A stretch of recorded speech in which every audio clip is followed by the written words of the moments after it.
Hello viewers, welcome back to my channel. আবারও হাজির হলাম তোমাদের সামনে নতুন আরেকটি প্র্যাকটিস পার্ট নিয়ে। আশা করি সবাই অনেক ভালো আছো। আজকে তোমাদের সামনে আলোচনা করব class 6 lesson 30 are you listening 3। তুমি কি শুনছো 3।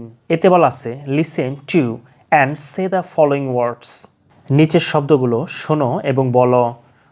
Notice how the letter O is pronounced in words in list 1 and list 2.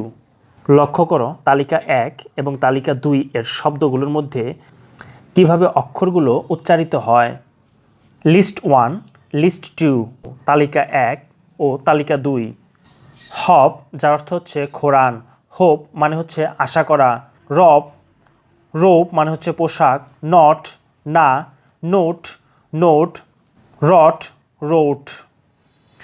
A1 বলা আছে listen to and practice saying some more words with the two vowel sounds together diphthong as in the word hope or note.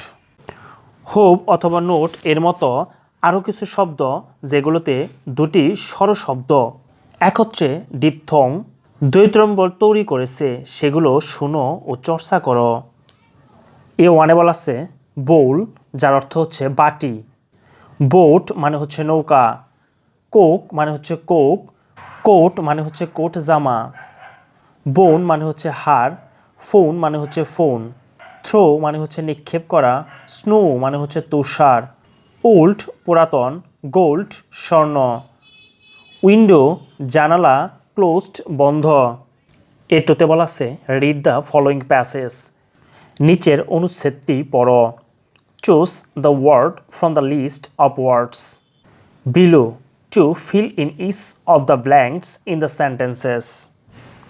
বাক্যগুলোর শূন্যস্থান অথবা খালি ঘর পূরণ করতে নিচের তালিকা থেকে শব্দ বাছাই করো। এটার আনসারে বলা আছে ফোন অর্থ হচ্ছে ফোন বা দোলালাপনি, বোল মানে হচ্ছে বাটি বা গামলা, হোপ মানে হচ্ছে আশা করা, হোম মানে হচ্ছে ঘর, স্টোভ চুলা, ক্লোজ বন্ধ করা, কোক নোট করা। I was waiting for my friend Shila, আমি আমার বান্ধবী শিলার জন্য অপেক্ষা করছিলাম।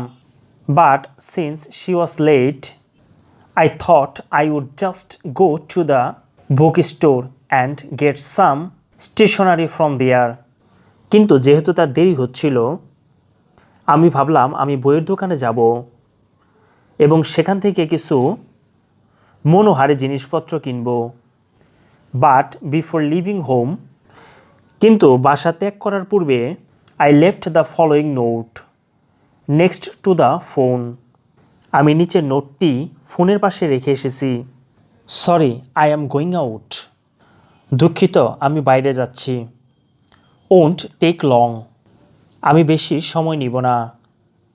I have left 2 cans of Coke and a bowl of foods on the table.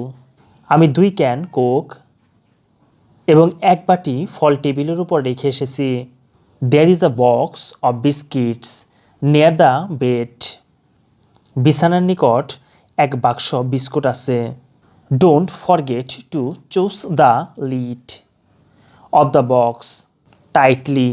বাক্সটির ঢাকনা শক্তভাবে লাগাতে ভুলে যেও না। If you want tea, the kettle is on the stove. তুমি যদি চা পান করতে চাও কেটলিটি চুলার উপর আছে। Hope to be back in half an hour. আশা করি আধা ঘন্টার মধ্যে ফিরে আসবো। সো ভিউয়ার্স, আজকে এই পর্যন্তই। নেক্সট আরেকটি প্র্যাকটিস পার্ট নিয়ে তোমাদের সামনে আবারও হাজির হব। সে পর্যন্ত সবাই ভালো থাকবে, সুস্থ থাকবে। যদি ভিডিওগুলো ভালো লেগে থাকে তাহলে অবশ্যই লাইক, কমেন্ট, শেয়ার এবং সাবস্ক্রাইব করে পাশেই থাকবে। Till then, bye by.